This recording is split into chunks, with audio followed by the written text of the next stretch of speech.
السلام عليكم ورحمة الله وبركاته. داوديال إذا لهانتين بعمل والبض نقد دعوتان هل كان ورايل تي في حرنتا إنه كلنا هاي مقالة مقدشة. داوديال waxaad ku soo dhawaataan warka caalamka waxaan idin la diyaaraa anigoo ah Miira Sheekh Maxamed Kashka.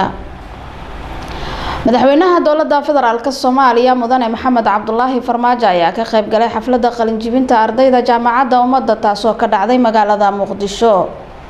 sida uu warkaasi noogu hayo waryaheena Cabdiraxmaan Saciid Xasan. madaxweyne Maxamed Cabdullaahi Maxamed Farmaajo ayaa kala qayb qaatay xafladda qalin jibinta dufcadii 20aad ee ka qalin bedelanaya jaamacadda ummadda Soomaaliyeed ahna dufcadii koowaad ee jaamacadda oo dib loo yeegleelay sanadii 2014. madaxweynaha Jamhuuriyadda Federaalka Soomaaliya mudane Maxamed Cabdullaahi Maxamed Farmaajo ayaa la qaybsaday farxadda iyo waliba damaashaadka qalin jibinta ardaydan oo cadadkooda ahaa 131 arday kana qalin bedelanaya 5 kuliyadood. xafladani ayaa waxaa ka soo qayb galay madaxweynaha Jamhuuriyadda Federaalka Soomaaliya, wasiirro ka tirsan xukuumadda Federaalka Soomaaliya, xildhibaanada labada gole ee baarlamaanka Federaalka Soomaaliya, gudoomiyaha gobolka Banaadir ahna duqa magaalada Muqdisho mudane Cabdiraxmaan Cumar Cusmaan, injineer Yariisow, gudoomiyaha jaamacadda ummadda Soomaaliyeed Dr. Maxamed Axmed Jimcaale iyo safiiro ka socda beesha caalamka. ugu horeen waxaa madasha ka hadlay gudoomiyaha jaamacadda ummadda Soomaaliyeed mudane Maxamed Axmed Jimcaale. madaxweyne waxa ahaayeen ayadoo sida uu sheegay walaalkay gudoomiye ku-xigeenka wax kasta loo sheegay la yiri dowladda jaamacad ma wadi karto, la yiri wuxuu ahayto dhaxbaad ku dhimanaysaan, wax kasta oo loogu celin karay loo sheegay ku geesinimo qaatay inay jaamacadda ummadda u noqdaan fure. waxaan uga mahad celinayaa geesinimada ay muujiyeen oo aan ku tilmaamayno jaamacadda inay u yihiin halgamayaal.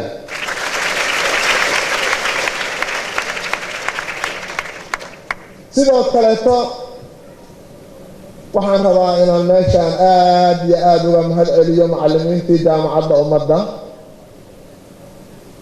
oo aan hubo qaarkood ay gurigooda aysan oolin masruuf uusan oolin ay jaamacadda ummadda wax ka dhigayeen, soo aadayeen 5 bilood 6 bilood 7 bilood mushaar la'aan ay ahaayeen.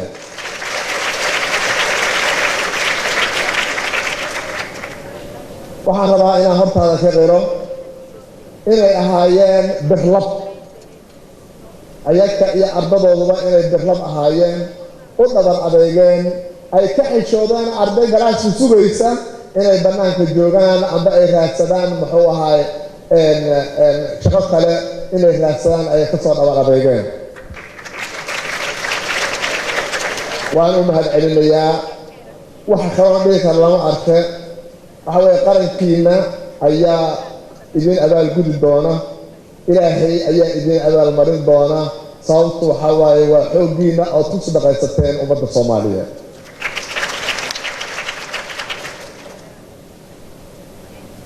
sidoo kale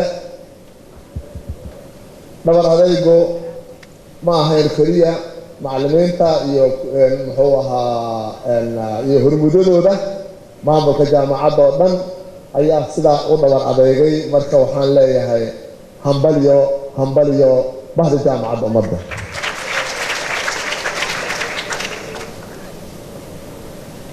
intay khudbadda socotay waxaa isna ka hadlay wasiirka waxbarashada ee xukuumadda Federaalka Soomaaliya mudane Goodax Barre. bahda waxbarashada Soomaaliyeed waa markii aan qoriga isuga jeedsanay intoodii fikirtay inay qalinka iyo iftiinka waxbarashada uusan naga damin ee hadda ku urursan 12 dalladood say doonaan baa u kala weynaadaane oo soo saaray intaysan jaamacadda noogu imaanin malinta arkaysaan iyo kuwa kala badan. baadaas waxaan rabaa inaan madaxweyne hortaada aan uga mahad celino. waxaan rabnaa inaan u mahad celino dalalka walaalaha ah ee maanta safiiradooda halkan fadhiyaan ee markii jaamacadaheennu ay liiteen oo jaamacadda ummaddu aysan jirin go'aan ku gaaray in uusan gelin تعليم كسرة تسجيل جاد hakad inuusan gelin. wadamada Turkiga iyo Masar, Suudaan, Ethiopia, Talyaaniga,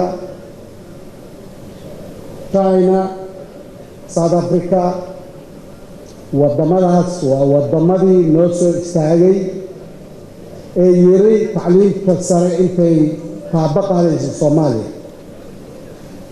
waxaan tacliinta sare ku sii wadaynaa inaad halkan dalkeena wax ku barataan.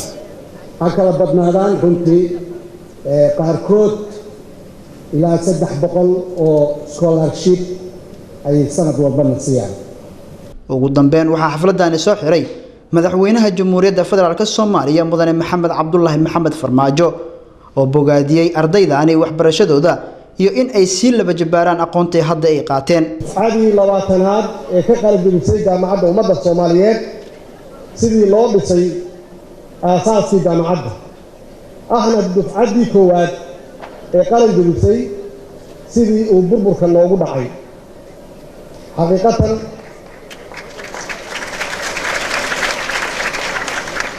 waxaan u mahadcelinayaa gudoomiyaha jaamacadda, rektorka jaamacadda, hormuudada jaamacadda, macallimiintooda, ardada u dhabar adeegay, macallimiinta qaatay iyagoo mushahar qaadanayay inay dib u bixiyaan deegankii shalay la geliyey. aad iyo aad yaan uga mahadcelinayaa. waxaan u mahadcelinayaa dowladaha nagu taageeray, garab nagu siiyey. waxay rabtaa ha ahaato markay ugu yartahay na soo xasuusay, hawad yaraadaan ee lagu tabarucay iyaga naftooda u mahadcelinaya iyo kuwa doonaya inay gacan naga siiyaan dhismaha jaamacadda ummadda. waxaan ogahay ardadu inay geliyeen juhdi badan, waqti badan, dadaal badan inay geliyeen. maantana ay mirihii ay guranayaan maanta oo ay qaadanayaan shahaadada u qalanta sida la sheegay ee tayada leh. waxaan rabaa dardaaran inaan siiyo dhalinyarada. ha ugu horeyso deyntii la geliyey bacdamaa aysan lacag ku dhigan jaamacadda inay dib ummadda Soomaaliyeed iyo society-ga ay dib ugu celiyaan, ay ugu adeegaan dib u dhiska dalkooda iyo mujtamacooda. dardaaranka labaad oo aan rabo inaan siiyo waxay tahay ardada maanta qalab gelisay waxay wajihi doonaan xaalado kala duwan. waxay geli doonaan halgan nololeed. waa garan karnaa 4 sano soo dhigteen, 5 sano ka hor, 6 sano ka hor go'aan ayay qaateen inay wax bartaan oo jaamacad aadaan oo maado ku takhasusaan. waa u dhabar adeegeen, way focus gareeyeen, waxay lahaayeen hadafkoodii wuxuu noqday xaalad kasta oo lagu jiro 130kaas inay maanta noqdaan dufcaddii ugu horeysay oo qalin gelisay sidii dalka uu burburka ugu dhacay. madaxweynaha Jamhuuriyadda Federaalka Soomaaliya ahna duqa jaamacadda ummadda Soomaaliyeed ayaa xilli walba u taagan kor u qaadka iyo weliba hanaqaadka dowladnimada Soomaaliyeed. Cabdiraxmaan Siciid Xasan, Cabdiraxmaan Talante, TV-ga Royal, magaalada caasimadda ee Muqdisho.